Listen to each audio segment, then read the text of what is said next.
So for step 23, we're going to attach the pinion gear to the motor. Now you'll notice with this one, it actually comes with an 18-tooth pinion and a 15-tooth pinion.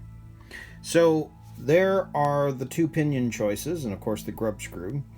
Well, I'm going to attach the 18-tooth pinion so that there's higher end speed with this versus the smaller one, which will give you lower speed, but I guess better torque.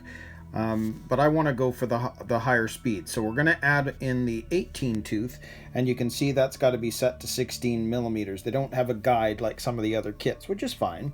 So I'll just set this all up and we'll attach this pinion.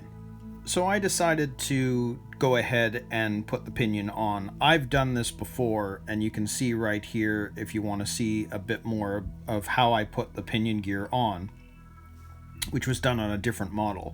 But if you look at this, if I put this down to 16, going right to the edge of the base of the motor itself, going right to the end, it's pretty close.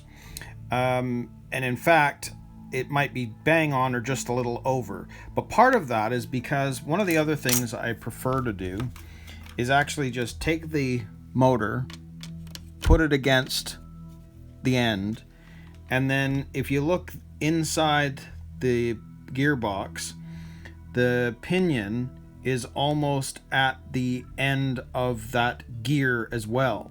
In other words, yes, it is matched to 16, but if I want an actual perfect fit, I want to put it into the gearbox first and make sure that it's where it needs to be before I tighten that grub screw. And this is pretty much at the end, so you can see it's almost level. So I'm okay with what they're saying, but I'm also double checking to make sure that it's fitting onto that gear properly. So I'm okay with how this is turned out. So there's our 18-tooth pinion ready to go. So we can now move on to step 24 and we'll attach the motor.